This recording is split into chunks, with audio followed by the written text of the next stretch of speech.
Olá, Ivan. É um prazer enorme ter você aqui com a gente. Antes de a gente começar a falar sobre modelos, sobre siglas e sobre futuro, eu queria começar por você. Olha, eu dei uma pesquisada, vi que você construiu uma carreira sólida acompanhando a evolução desse mercado farmacêutico em diferentes ciclos, né? Desde ali a consolidação de grandes redes até atualmente a era da inteligência de dados. E para quem está nos acompanhando aqui, eu queria que você começasse respondendo para a gente, como você resume a sua trajetória dentro desse mercado. Legal, Ana. Obrigado pelo convite. É um prazer participar dessa conversa aqui com vocês. Respondendo a sua pergunta, bom, eu tenho vou completar agora em abril 23 anos de mercado farmacêutico, né? Antes do mercado farmacêutico, eu trabalhei um ano em uma empresa de telecomunicações que fazia internet via satélite, mais ou menos o que a Starlink faz hoje. Era uma empresa brasileira, para quem não sabe, o Brasil teve uma empresa de internet via satélite no início dos anos 2000. E eu passei por quase todos os elos da cadeia. Eu nunca trabalhei em indústria, tá? Eu fiquei 16 anos no grupo Profarma, que é o segundo maior grupo de atacado de medicamentos, né?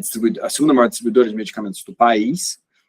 Mas eu fiquei os primeiros 10 anos na distribuição, e aí eu fiz diversas atividades, mas eu comecei a minha carreira com análise de dados. Tá? Não existia um setor de inteligência de mercado, não se chamava assim naquela época, né? Então, eu trabalhava numa área que analisava os dados comerciais da empresa, inclusive dados de mercado, mas também gerenciava processos comerciais. E aí eu fiquei 10 anos na distribuição e passei pelas áreas de back-office, como essa, até que eu fui, num determinado momento, para a área de vendas de não medicamentos. E aí, a empresa comprou um conjunto de redes de varejo, e eu fui parar no varejo, e por lá fiquei 6 anos, me tornei diretor de varejo da empresa, né? A Profarma comprou 2 redes no Rio de Janeiro e uma no Centro-Oeste, que é a drogaria Rosário, né? Chegamos a ter, naquela época, 250 lojas. Eu, por um tempo, gerenciei todo o core business do varejo. Depois que a empresa cresceu muito, a gente dividiu, e aí tinham vários diretores. Mas, durante esse período todo, eu fui membro da Assembleia da Abrafarma, Associação Brasileira de Rede de Farmácia. Conheci muita gente, os principais executivos do varejo brasileiro, me tornei amigo de muitos. E eu saí, no final de 2018, da Demil, que é essa empresa de varejo da Profarma, e montei uma empresa de consultoria. Passei a fazer consultoria para diversas empresas no país e também para a Close-Up. Na época, eu procurei a Close-Up, fazendo sugestões de melhorias nos produtos e já com uma inquietação sobre não haver uma solução para resolver a questão do sortimento nas farmácias. E também com o desejo de fazer estudos estatísticos mais sólidos do que os que eu via sendo apresentados no mercado. A Close-Up topou na hora, na primeira conversa, a Close-Up achou que fazia todo sentido, então eu fiquei quase 3 anos trabalhando como consultor para a Close-Up, dando consultoria em outros lugares, até que eu me tornei executivo da Close-Up, e aqui na Close-Up hoje eu conduzo as áreas de varejo e distribuição.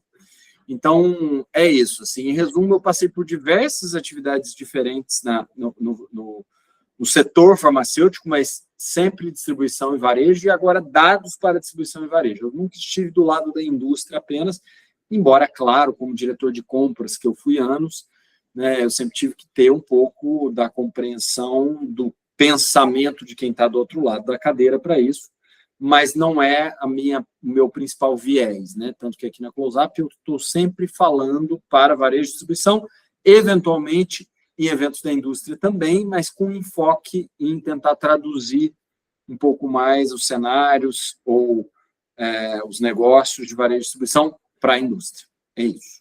E se você pudesse elencar alguns momentos que mudaram, que consolidaram a sua visão sobre o futuro da farmácia, você conseguiria elencar alguns? Eu, como membro da Abrafarma, tinha uma inquietação que era toda vez que eu olhava o ranking de faturamento médio das redes da Abrafarma, porque uma coisa é uma rede ser grande, outra coisa é ter faturamento médio alto. Por que faturamento médio alto é tão importante? Porque o maior custo da farmácia é mão de obra da loja. Essa é a maior despesa que uma farmácia tem. Como é que você reduz essa despesa? Aumentando a venda média por loja. Não tem um milagre que se possa fazer. Embora o escritório seja uma parcela importante da despesa, ele é bem menor do que a despesa de mão de obra da loja. Tá? Então, para você melhorar o resultado de uma rede de farmácia, a coisa mais eficiente que tem é ter faturamento médio alto por loja. Se você buscar entrevistas dos executivos das principais redes de farmácia do Brasil, você vai encontrar algumas discussões sobre isso. Tá? E quando eu olhava o faturamento médio por loja dos membros da Abrafarma, me chamava a atenção que nem sempre o maior faturamento médio por loja eram das maiores redes. Eles eram daquelas redes que tinham lojas com sortimento mais amplo, mesmo que fossem muito menores em quantidade de loja. E com a minha experiência no varejo, eu fui percebendo que tamanho não é documento, ou seja, não importa tanto o tamanho da rede. Na hora que você enfrenta um outro varejista, você vai competir loja a loja. E a sua capacidade de afetar o seu concorrente ou de ser afetado por um concorrente é diretamente proporcional ao faturamento médio por loja. Por exemplo, se eu sou de uma rede de varejo e invado um território que tem 3 lojas vendendo 400 mil e uma loja vendendo 1 milhão, eu vou ter muito mais dificuldade de afetar a loja de 1 milhão, não só do ponto de vista de tirar clientes dessa loja de 1 milhão, mas também do ponto de vista de afetar o resultado na última linha. Tá? Porque não só ela vai ter mais facilidade de atender muitos clientes por conta da diversidade de sortimento que provavelmente ela tem para vender 1 milhão e outras variáveis, ponto, preço, etc., mas é aquilo que eu falei antes, o custo dela vai estar muito diluído pelo faturamento. Então, quando eu entro num território como varejista, eu posso fazer com que aqueles varejistas que têm faturamento baixo passem a operar no prejuízo. Mas eu dificilmente vou fazer isso com aqueles que têm faturamento médio alto. Então, portanto, eu sempre olhei para faturamento médio e me incomodava essa história de o faturamento médio ser alto em empresas menores, né? Eventualmente, nem sempre nas maiores. Então, um marco importante para mim foi ter convivido com esses números da Abrafarma, só que ninguém explorando isso do ponto de vista estatístico. E um estudo que comprovasse isso, nem estudos acadêmicos, nem estudos internacionais. Eu tive a oportunidade de fazer cursos de varejo fora do país, nunca encontrei um conteúdo sólido sobre isso. Então, quando eu saí da Demil, eu propus para a Close-Up que a gente fosse estudar esse tema, foi baseado nessa experiência. Então, isso para mim foi um ponto marcante da minha carreira. Eu vou fazer um parênteses aqui, só para a gente trazer um pouquinho de contexto para essa conversa, para a gente começar a criar uma trajetória aqui. Bom, a gente está em 2026 e a gente sabe que o Brasil ele está consolidado como o 6º maior mercado farmacêutico do mundo, mas mais importante do que essa questão do ranking é justamente a mudança estrutural. A farmácia ela deixou de vender caixinha e passou a entregar jornada, acompanhamento e um desfecho mais terapêutico, digamos assim. E você tem sido, Ivan, uma das principais vozes desse conceito de Healthcare as a Service. E se você tivesse hoje que explicar esse conceito de uma forma simples, didática, direta, para um gestor de farmácia que ainda pensa no modelo tradicional, como é que você explicaria? Eu diria que o Brasil tem uma inspiração, e aí eu também acho que a Abrafarma tem um papel muito importante nisso, que é o modelo americano, né? O modelo americano, você tem médicos dentro da farmácia, e aí você resolve a sua vida ali, fazendo exames, comprando tudo aquilo que você precisa, tratando da sua saúde, né? No Brasil, não é permitido ter, por exemplo, médico, porque faz todo sentido, tá? Na minha opinião. Tem um conflito de interesse aí entre o que o médico prescreve e o que se vende na farmácia, né? Nos Estados Unidos isso é permitido, mas acho que no Brasil a gente vai ter dificuldade de aprovar uma lei que permita isso. No entanto, tem muitas outras coisas que a farmácia consegue entregar e está entregando. E algumas delas já eram entregues no passado, né? Se você for lembrar, principalmente farmácias no interior, elas faziam um conjunto de serviços ali sem autorização, né? Aplicando injeções, muita bezetacil, né? Brinco e um conjunto de outros serviços, que depois foram desaparecendo. E depois, em um determinado momento, a própria Abrafarma ajudou a regulamentar, a debater isso com o governo federal, os órgãos reguladores, e estabelecer o que seria um conjunto de serviços que a farmácia poderia prestar para o consumidor sem que houvesse esse conflito de interesse, de forma responsável e aproveitando uma mão de obra muito rica que a farmácia tem, que é o farmacêutico, que eventualmente é subutilizado, só entregando caixinha para o consumidor, né? Então, eu acho que esse conceito de healthcare as a service, ele passa por a farmácia ser um centro de tratamento de saúde que amplia a capacidade do sistema de saúde nacional de resolver pequenos problemas que, eventualmente, vão virar gargalo no serviço público. Então, isso não só é interessante para o dono da farmácia, porque é um meio de tornar o consumidor mais vinculado à farmácia, não só pelos produtos, mas pelo serviço, tanto mais fiel como mais satisfeito, como é um meio de ajudar o sistema público de saúde brasileiro a reduzir atendimentos desnecessários que geram gargalo para coisas que são essenciais. Se conecta muito bem a este ponto, né, o conjunto de serviços farmacêuticos que vem sendo oferecidos na farmácia, e a digitalização do contato do consumidor, não só para comprar, mas também para resolver. Tem farmácia, por exemplo, que se você quer demandar um medicamento manipulado, hoje você sobe um PDF, elas te respondem num prazo muito razoável o orçamento, e a coisa funciona muito bem. Então, você vai criando muito mais vínculo com a farmácia, por esse ecossistema de serviços que foi nascendo no entorno delas. Vou falar um pouquinho, Ivan, sobre a evolução do segmento e o novo nível de exigência desse mercado.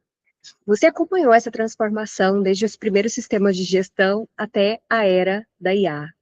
Quando a farmácia sai de um modelo centrado ali num produto e ela entra num modelo centrado em serviço, em informação, o que isso muda na exigência sobre o estoque físico? Eu acho que, como eu estava falando antes, essa mudança ela é mais impactada pela mudança na dinâmica do ambiente competitivo, tá?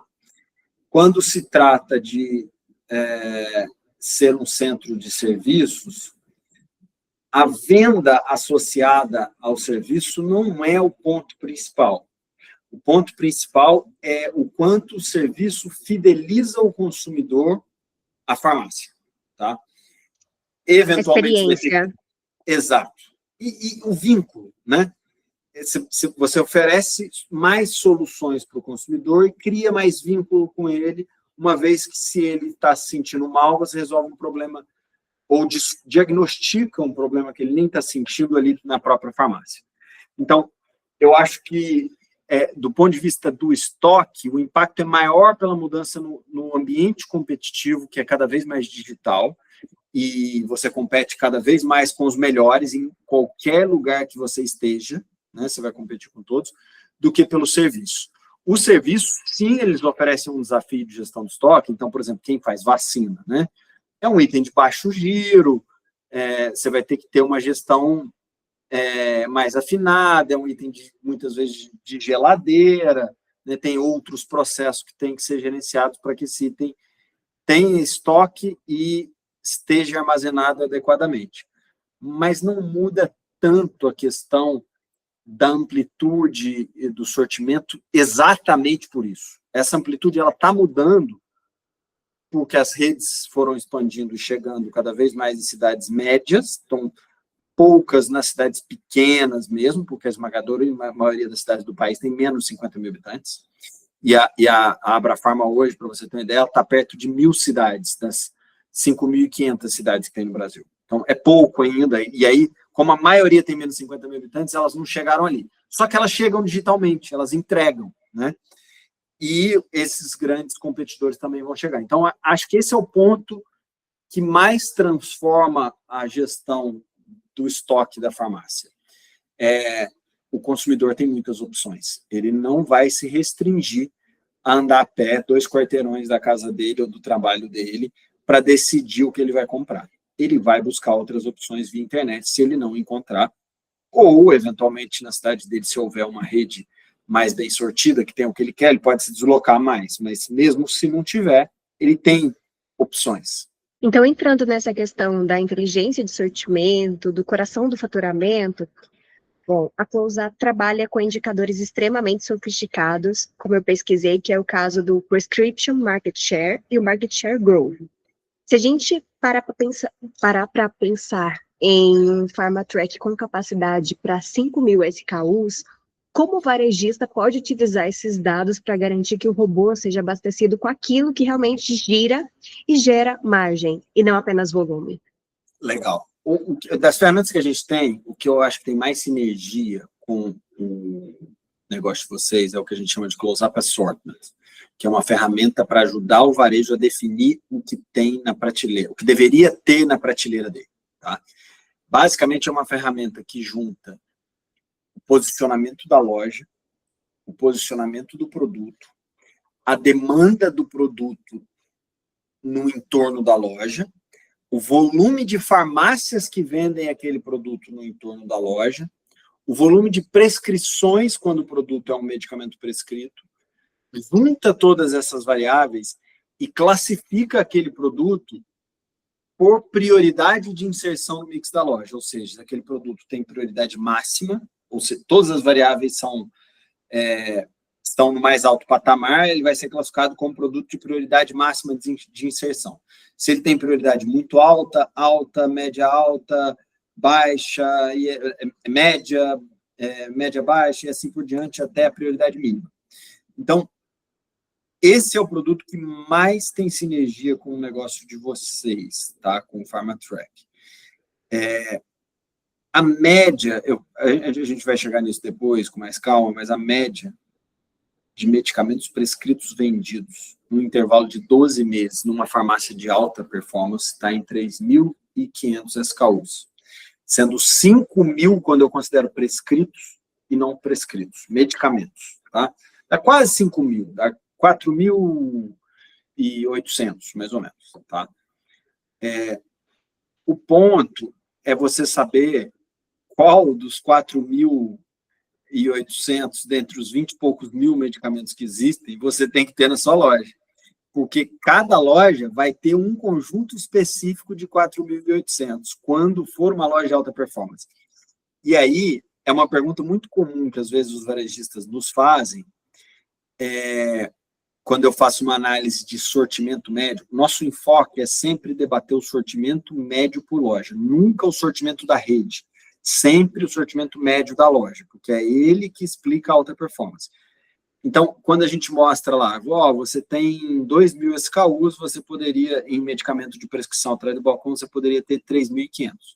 Aí você pode me listar os 3.500? Depende, porque você tem 150 lojas. Cada loja vai ter um conjunto de 1.500 ou menos ou mais que faz sentido para ela. Então, o que a nossa ferramenta ajuda é saber exatamente quais são esses 5.000 prioritários, ou 3.500 no caso de medicamentos prescritos, que você deveria priorizar na hora de montar o seu sortimento. Porque essa é a parte mais difícil da primeira decisão, que é decidir o que tem.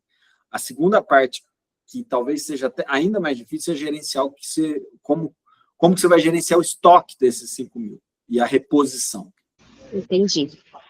E falando sobre o modelo de consignado, ele é baseado no consumo real, que muda completamente a lógica tradicional de empurrar estoque para o varejo. Quando a gente conecta, então, os dados de prescrição, que é a sua especialidade da Closeup, com o estoque físico inteligente, que seria a nossa especialidade, o que acontece com a margem da farmácia? A gente está finalmente eliminando aquele push e entrando numa era de reposição inteligente? Me conta. A gente não é focado só em prescrição, né? A gente é focado em demanda também, né? Então, as duas coisas são especialidades da Closeup.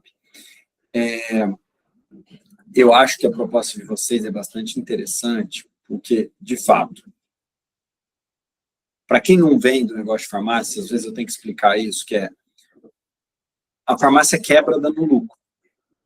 Por quê? Porque ela consome o capital de giro dela no estoque.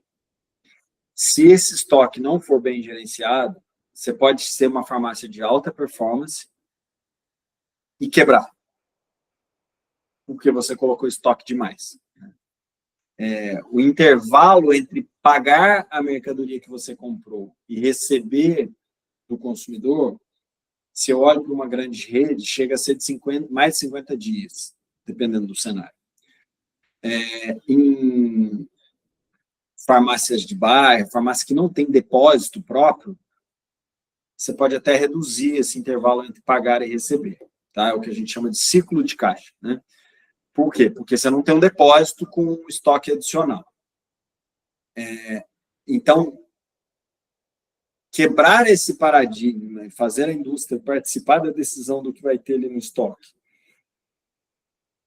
de forma que o ônus do custo do estoque não fique somente com a farmácia, faz todo sentido. O desafio aí é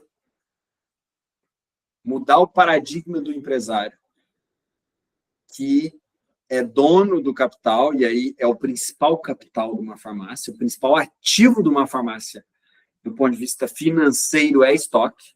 Né? Quando você olha um balanço patrimonial, principal ativo, a maior parte do dinheiro da farmácia está no estoque. Né? Então, o desafio é mudar o paradigma do empresário, dono da farmácia, porque muitos, a maioria deles, certamente, olham com lupa para esse estoque, porque é o que pode definir se ele vai sobreviver amanhã ou não, é a maior parte do dinheiro empregado no negócio, e fazer ele soltar esse estoque exige uma construção muito bem feita, né? Óbvio que se ele, de fato, só for pagar pelo que vender, quando vender, isso, na verdade, pode ficar muito melhor para eles. Pode aumentar, se pode aumentar muito a eficiência da cadeia como um todo, né? Porque hoje, de fato, se tem muito estoque ineficiente girando por aí. Mas tem um desafio aí de quebrar o paradigma do empresário e da cadeia, não só do dono da farmácia, mas eu acho que o maior desafio é quebrar o paradigma do dono da farmácia, de ele decidir exatamente tudo que ele tem, quanto ele tem, quanto ele emprega de capital ali. Né? Mas é claro que, de novo, se a indústria assume a responsabilidade junto com ele pelo estoque, esse processo vai ser bem mais fácil. Sim, sim. Bom, agora a gente vai falar um pouquinho sobre inteligência artificial, Ivan. A Closeup já trabalha com modelos preditivos, me corrija se eu estiver errado. Ela trabalha com esses modelos para antecipar prescritores de alto potencial. Você enxerga como um próximo passo a IA comandar diretamente a reposição automatizada do robô, integrando software e hardware num ciclo totalmente autônomo? Então, a gente estaria próximo de uma farmácia que praticamente se autoajusta? É o processo cuja matemática é mais robusta, é o processo de abastecimento de gestão de estoque. E faz muito sentido ter processos inteligentes, dinâmicos, com a ajuda de inteligência artificial para decidir o momento de repor e decidir o quanto repor. Né? Calcular a previsão de demanda exige muita informação e exige compreender dinâmicas que mudam e que não estão tão claras, eventualmente, nos dados, né? Que a matemática, por si só, não vai conseguir resolver. Mas, tendo inteligência artificial e alimentando com informações adicionais um banco de dados, por exemplo, quando se faz uma promoção, quando se está vivendo algum período sazonal com eventos atípicos, sei lá, um surto de dengue, ele afeta o estoque de repelentes de forma drástica, né? Ajudando a IA com informações externas relacionadas a isso, mas também deixando a IA usar os indicadores e fazendo com que ela aprenda com o histórico desses indicadores e dessa matemática, faz muito sentido e vai liberar muito tempo e pode reduzir muito a ineficiência de falta de produto na ponta, na loja. Eu acho que é um caminho bastante previsível de que as coisas vão seguir. Falando ainda sobre tendências, a gente vai conversar agora um pouquinho sobre novos nichos e o que vem pela frente até 2030. A gente sabe que categorias como cannabis medicinal e medicamentos de especialidade, como as canetas emagrecedoras, estão crescendo rapidamente, né? São produtos de alto ticket que exigem controle, rastreabilidade, segurança. Como você entende que um sistema com monitoramento remoto e controle total de estoque pode dar à indústria a confiança para ampliar modelos de consignação nessas categorias? Muda bastante o jogo, né? Porque, de fato, o que a indústria faz hoje? Ela concentra o estoque neste tipo de produto, o Monjaro da vida, em uma dezena de redes de grande porte, onde ela se sente segura em administrar aonde esse produto vai chegar, aonde ele está. E hoje, inclusive, priorizando a venda digital. Mais de 60% do que é vendido de Monjaro é vendido por meios digitais. Nas conversas que eu tive com varejistas, eles me disseram que eles mesmos estimularam a indústria a investir em programas para acelerar essa venda digital por conta do problema de roubo em lojas, né? Mas hoje, se uma indústria coloca esse estoque num varejista pequeno, ela eventualmente vai ter muita dificuldade de saber aonde está, se tem, se não tem, né? Enquanto num varejista grande, eventualmente ele está integrado diretamente à indústria, ela já tem aquela informação. Você tendo uma iniciativa como o PharmaTrack no meio, vai permitir com que a indústria gerencie não só varejistas grandes, mas varejistas pequenos e médios que tenham,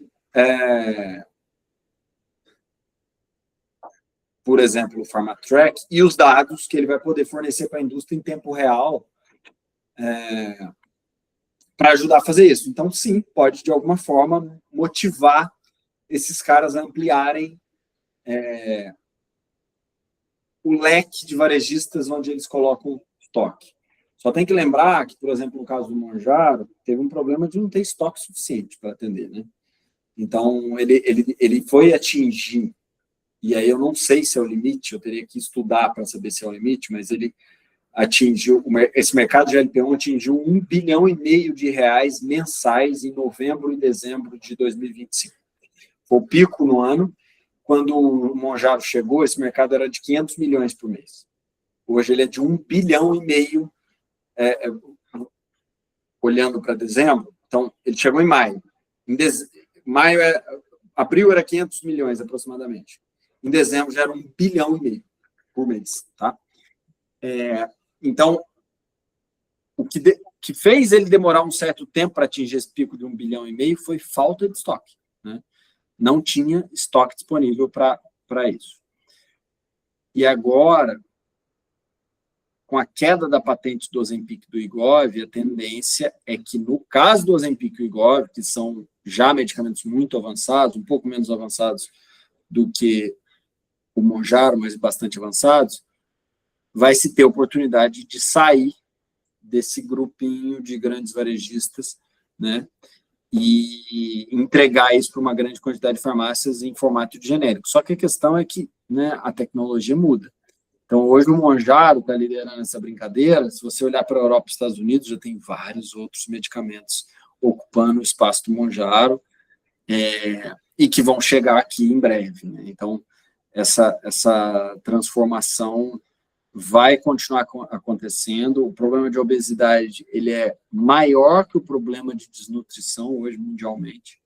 Então, faz todo sentido que um player, ou vários players, né, na verdade, laboratórios, tenham investido bilhões em pesquisa para desenvolver medicamentos que fazem o que esses medicamentos estão fazendo, e a gente está vendo o que aconteceu, né? Assim, muitas pessoas comprando medicamentos similares, manipulados em farmácia, uma coisa extremamente arriscada, quando, né, porque hoje esses medicamentos têm patente e são caros e não acessam a todos, mas futuramente vão acessar uma grande quantidade de pessoas, e essa categoria tende a continuar se transformando ao longo do tempo e talvez ser cada vez mais relevante dentro do negócio na farmácia. No ano passado, 5% da venda do mercado foi do que a gente chama de GLP-1, que estão incluídos Mounjaro, Ozempic e Wegovy, que representam mais de 90% do que a GLP-1. Seguindo aqui para a gente poder fechar esse tema, a Close-Up, ela carrega o propósito de conhecimento para o mundo. Então, quando a gente consegue conectar ali indústria, robô físico, paciente numa mesma jornada de dados, o que muda na experiência desse tratamento? Você diria que isso evita que o paciente saia da farmácia de mãos vazias? Vai facilitar muito, porque você aumenta muito a eficiência do processo logístico, né? Você deixa toda a cadeia preocupada com o fato de não ter um produto naquela loja que poderia atender um paciente. Como eu falei antes, na farmácia média brasileira, numa parcela muito grande das vezes, talvez na maior parte das vezes, talvez em 30%, 40%, o paciente corre o risco de não encontrar o medicamento que ele está procurando. Claro que ele vai encontrar medicamentos comuns para dor de cabeça e tal, mas quando a gente fala de tratamentos um pouquinho menos comuns, né, a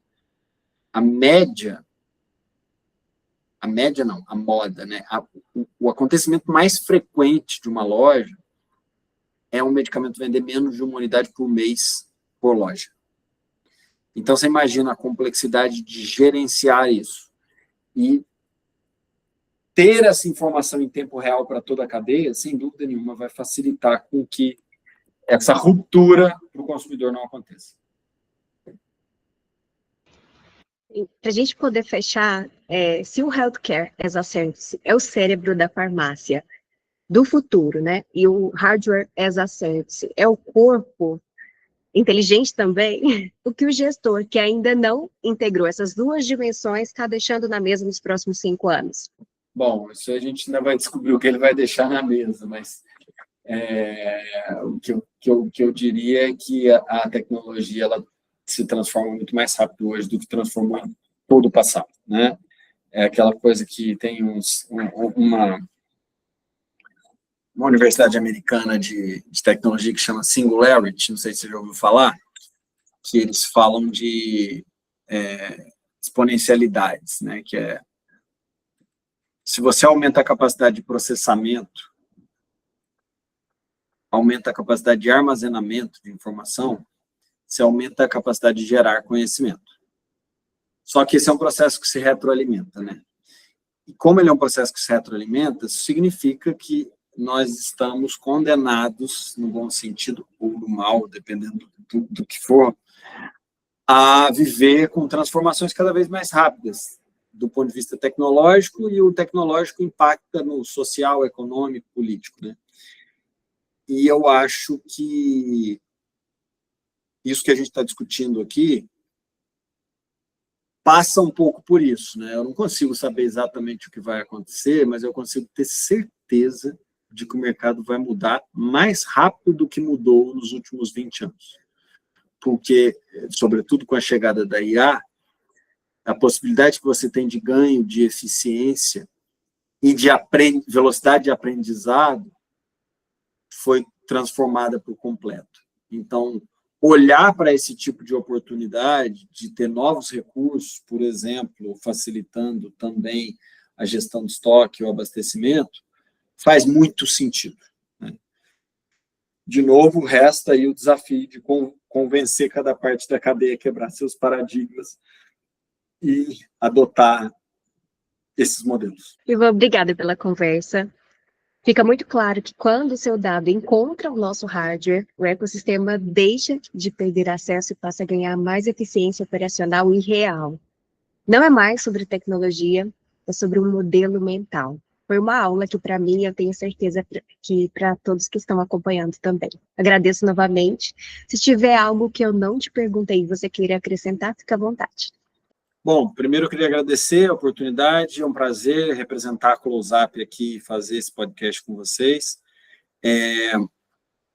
Eu tenho feito isso já, esse tipo de debate há algum tempo, e tentando sempre, junto com o meu time na Close-Up, ajudar o varejo a pensar aquilo que leva à alta performance de venda, sobretudo de venda média por loja, né?